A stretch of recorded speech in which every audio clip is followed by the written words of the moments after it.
Voltamos com o programa TV Câmara Entrevista. Hoje estou recebendo o promotor de justiça, Fábio Xavier. Estamos falando sobre o papel do Ministério Público. Promotor, como é o ponto de partida de uma ação do Ministério Público, de uma investigação? Como começa, como surge, quais são os canais de acesso? O ponto de partida de uma ação do Ministério Público, seja tanto na esfera de um inquérito civil, por exemplo, seja na esfera de uma ação penal, que o Ministério Público tenha recebido inicialmente, pode ser tanto uma denúncia anônima, tá, quanto uma representação assinada por quem tem interesse. Tá? Então não existe uma forma determinada, tem que ser de tal maneira. O fato tem que chegar ao promotor de justiça, descrito, né? Tem que vir descrito o que aconteceu e como aconteceu. Se vai ser anônimo ou se vai ser uma representação escrita, devidamente assinada, não importa. O que interessa é que venha ao promotor de justiça. E a investigação pode partir também do próprio promotor? Ele está percebendo algo ali na sociedade, alguma coisa, e ele, então, ter a iniciativa de... Pode. Se o promotor entender, ver que há elementos para que uma investigação tenha início, né? No âmbito, por exemplo, dos direitos difusos por meio de um inquérito civil, ele pode baixar uma portaria determinando as diligências que ele julgar necessárias. Se ele entender que há algo no âmbito criminal, né, que há elementos que possam ser investigados, ou seja, mas ele tem que ver esses elementos também, né? Ele pode requisitar a instauração de inquérito civil, de inquérito policial ao delegado, indicando, nesse caso, as diligências que ele quer que sejam produzidas. Para apurar e fazer um levantamento aí de provas, de indícios. Isso. A gente tem uma impressão hoje muito forte do Ministério Público na questão da fiscalização dos órgãos públicos, né? A gente vê diversas operações aí ocorrendo no país, em todos os níveis, né? Federal, municipal, estadual. É de fato um ponto forte da atuação do Ministério Público ou simplesmente é o que acaba tendo mais repercussão nos meios de comunicação? É um ponto forte do Ministério Público investigar órgãos públicos, né? O promotor, porque há muitas denúncias nesse sentido que vêm não só de terceiros que foram prejudicados com alguma atuação nesse sentido, como às vezes vem de denúncias anônimas bem descritas, ou seja, com fato bem descrito, e como às vezes vem do próprio Tribunal de Contas do Estado, né, do Estado da Federação, e aí você vai apurar. Então há sim uma efetiva atuação nesse sentido do Ministério Público. Existe. E quem fiscaliza o Ministério Público, né? Eu lembro nessa discussão da PEC, os que eram a favor dessa proposta apontavam que não, o Ministério Público ele tem independência, isso é perigoso. Como que o senhor avalia, primeiramente, esse tipo de posicionamento e esclarecesse para a gente como que você fiscaliza ou controla a atuação do Ministério Público? O Ministério Público é uma instituição, né? Não tem como você fiscalizar uma instituição que faz bem o seu papel. É uma instituição formada por diversos órgãos de dentro dela e órgãos que mutuamente estão ali para fiscalizar os promotores de justiça, né? Tem o Conselho Superior do Ministério Público, tem a Corregedoria do Ministério Público, tem o Colégio de Procuradores, você tem a Procuradoria Geral de Justiça. Então, isso tudo são órgãos dentro do Ministério Público que estão ali para trabalhar a favor da população e, é claro, fiscalizar também os promotores de justiça, orientar os promotores de justiça e, quando houver algum erro, tomar as providências. O que se tem hoje é o Conselho Nacional do Ministério Público que, quando houver alguma reclamação, vai, eventualmente, colher informações para ver se são verídicas ou não. Mas não se trata também de um órgão de fiscalização de nenhum outro ou de qualquer Ministério Público dos estados. O Ministério Público, como diz a Constituição, é um órgão independente. E assim o será enquanto a Constituição estabelecer. Muito bem. Promotor, o senhor trabalha com essa questão da corregedoria dos presídios, a questão criminal. Nós estamos vivendo agora um momento aí, um tema que ele sempre acaba voltando à pauta, geralmente quando ocorre algum crime que envolva menores de idade, mas dessa vez ele veio à pauta pela sua votação, né, em uma das nossas casas legislativas no Congresso Nacional, que é a redução da maioridade penal. Qual é a opinião? O Ministério Público ele tem um posicionamento em relação a isso? E como o senhor que trabalha diretamente com essa questão relaciona a redução da maioridade penal com diminuição da violência e coisas assim? Olha, reduzir a maioridade penal para 16 anos de idade não vai resolver em nada, né? Hoje você já tem a Fundação Casa, que não resolve em nada, né? É um sonho você vir aqui e dizer, olha, a Fundação Casa resolve. Não resolve. A gente tem aí 20 e poucos anos de estatuto da criança e adolescente, pouco se fez pela criança e adolescente nesse aspecto. Essa que é a verdade. E agora você, depois de tantos anos, você vem me dizer que vai reduzir a maioridade penal. Para quê? Para me colocar mais pessoas dentro de um centro de detenção provisória, como o de São José dos Campos, como o do Putim, e ali próximo a Taubaté? Ou seja, você vai fazer o quê? Vai me causar o quê? Rebeliões? Porque é isso que vai acontecer. Você não vai socializar ninguém. O que você tinha que fazer por esses menores, você não vai fazer. Ou você vai construir presídios. Porque se você, deputado, você, senador, for construir presídios, então ótimo, reduz a maioridade penal. Vou dar cela para todo mundo, como manda a lei de execução penal, eu vou bater palmas. Mas você não vai fazer isso. Mostrar crimes violentos de adolescentes é muito fácil. Mas há crimes violentos também de maiores aí. Então, reduzir a maioridade penal não resolve. O que resolveria era você aplicar o Estatuto da Criança e do Adolescente. O que resolveria era você, de fato, tratar um moleque que faz umas coisas dessas, mas não há. O senhor tem ideia de qual que é o índice de vamos dizer assim, de reinserção da pessoa? A pessoa que comete o crime vai para o sistema prisional e volta para o convívio social, volta para a vida em sociedade. Tem uma estimativa, mesmo que seja talvez não muito precisa, mas uma impressão de quantos por cento dessas pessoas acabam reincidindo e voltando? Quer dizer, se o Estado consegue recuperar e ressocializar? Em percentual não posso falar. Eu vou falar pelos presídios que eu trabalho, certo? Não é pequeno. Porque você sempre tem as execuções sendo formadas, ou seja, é 1, 2, 3 execuções em apensos. Ou seja, eles vão e cometem, às vezes, os mesmos delitos. O Estado falha em ressocializar... Se você pega, falando de execução penal agora, um rapaz e coloca ele num presídio que cabe 500, com outros 1.000 e tem 1.300, e não tem nada para fazer, você está gerando o que ali dentro?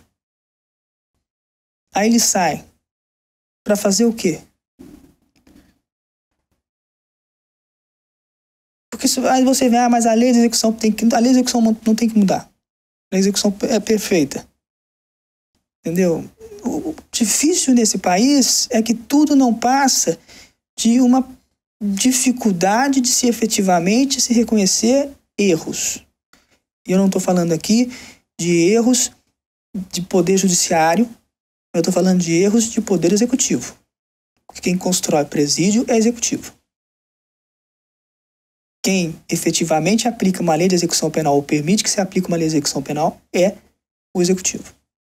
Quando o senhor fala em construção de presídios, não é só o espaço físico, mas é também uma nova forma de tratar o preso e de aplicar a pena. Eu dou um exemplo. A lei de execução penal manda separar o preso mais perigoso do preso menos perigoso. Por que ela faz isso? Para que não se contaminem. Mas isso ocorre? Não tem como. Como é que eu vou separar? Não tem espaço. Não tem espaço, não tem nem lugar. Isso não é muito frustrante, promotor? O senhor no seu dia a dia ali, muitas vezes trabalhando para que o criminoso, né? Porque também a gente não pode deixar o criminoso no nosso convívio, não podemos deixar o criminoso impune. Mas aí ele vai para um sistema que, em geral, não o recupera, o devolve mais perigoso ainda. Então, não é um pouco enxugar o gelo? Não, é frustrante. É frustrante porque ele tem o direito a cumprir uma pena de uma maneira adequada. Não interessa o delito que ele cometeu. Ele foi sentenciado. Agora vem a fase da pena. Vamos cumprir do jeito que tem que ser cumprida. Nós não deveríamos estar discutindo, então, o que fazer para que esses jovens não ingressem no mundo do crime? Sim, mas é simples. Isso aí é simples. É só você criar um sistema onde você não há uma falha dentro do sistema das fundações casas. Olha a falha e cria, na minha opinião, e trate aquilo ali. Por outro lado também, promotor, nós não podemos negar que existe uma parcela significativa da população que tem como argumento a questão da impunidade, a questão da violência e justifica esse desejo de uma sociedade que puna mais, que reduza a maioridade penal e apresenta uma série de números e apresenta uma série de justificativas. O que o senhor teria a dizer para essas pessoas que estão nos assistindo agora, que quando a gente faz esse tipo de discussão, fala, você fala isso porque um menor não apontou uma arma para sua cara, porque você está querendo o quê? Esses menores não são mais crianças, são bandidos. O que a gente pode dizer, então, para que essas pessoas tentem compreender esse problema de uma outra forma? Quando eu dou plantão, eu ouço esses moleques. Algum deles tem cara de meninos. Algum deles tem cara de homens. O que eu posso dizer para eles é que eu queria que às vezes colocassem os filhos deles no lugar desses moleques. Porque muitas vezes é isso que eu faço. Às vezes eu interno na Fundação Casa porque tem que ser internado. E interno sem problema nenhum. Sem dó nenhum. Porque foi um crime grave. Aliás, foi um ato infracional grave. Mas para um presídio, mandar um moleque de 16 anos é bem diferente. Muito diferente. Eu vou num presídio todo mês. Eu sei o que é um presídio.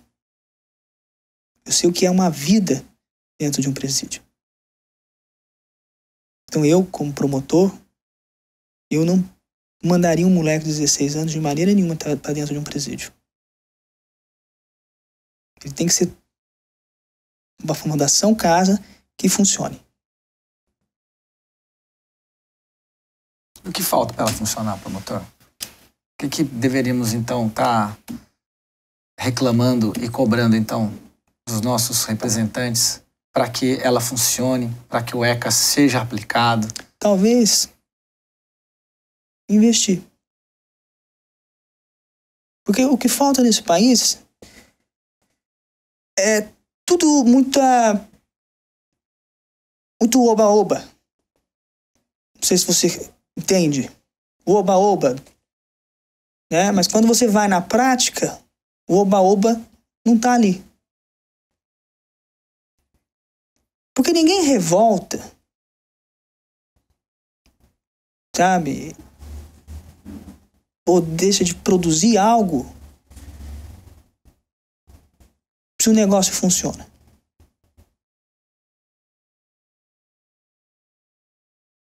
Então você investe. Se é psicólogo, se é estudo, se é uma célula individual.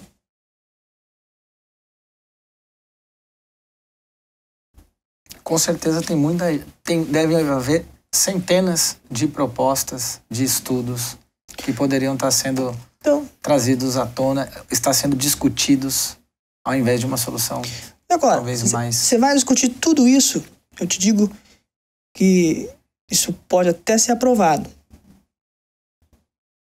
Isso vai causar um caos no sistema penitenciário, se for aprovado. E se não for aprovado, que se cobre do governo estadual ou do governo federal um posicionamento para tratar o menor como tem que ser tratado. Porque se ele tiver uma natureza voltada para o crime, aos 18 ele vai cair numa fundação, num presídio. Se ele não tiver, ele não vai voltar. Promotor, no documentário Ônibus 174, do Zé Padilha, no final, uma imagem muito forte do helicóptero acompanhando o Camburão, onde o Sandro, que era o rapaz que entrou no ônibus e acabou desenvolvendo todo aquele episódio que culmina com a morte da professora. E alguém no documentário fala que a sociedade, ela tem muita dificuldade de lidar com esse tipo de problema, né? Da violência, do menor infrator, do criminoso. E que, de alguma forma, quando a gente joga essas coisas para baixo do tapete, é muito confortável. É muito confortável quando a gente tira de circulação, né, uma Cracolândia, a gente tira da nossa vista aquele menor de rua que eventualmente está envolvido, sim, em atos, né, infracionais, né, como a gente... que é a maneira correta, né, de tratar, não é crime. Nós todos desejamos uma sociedade mais segura, andar à noite sem estar preocupado, sem ter que passar pela infelicidade de um menor ou um maior, ou quem quer que seja, te apontar uma arma. Mas a gente... será que vale a pena pagar qualquer preço para que isso ocorra? Aceitar determinadas práticas como a violência policial, como a redução da maioridade penal, ou essas coisas que o senhor tem dito, pode até trazer uma sensação de segurança maior, mas nós não vamos pagar um preço mais caro no futuro? Isso não vai... um dia isso não vai ser cobrado da sociedade como um todo? Olha, primeiro, a violência policial não tem que ser aceitada, né? A violência policial tem que ser coagida. Quanto à maioridade, se você me pergunta dela, é isso que eu te disse. Você não tem como mudar. Entendeu? Eu acredito que não tem como você reduzir. É impossível.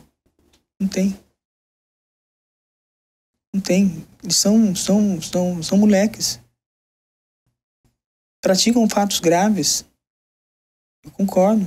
Não discordo.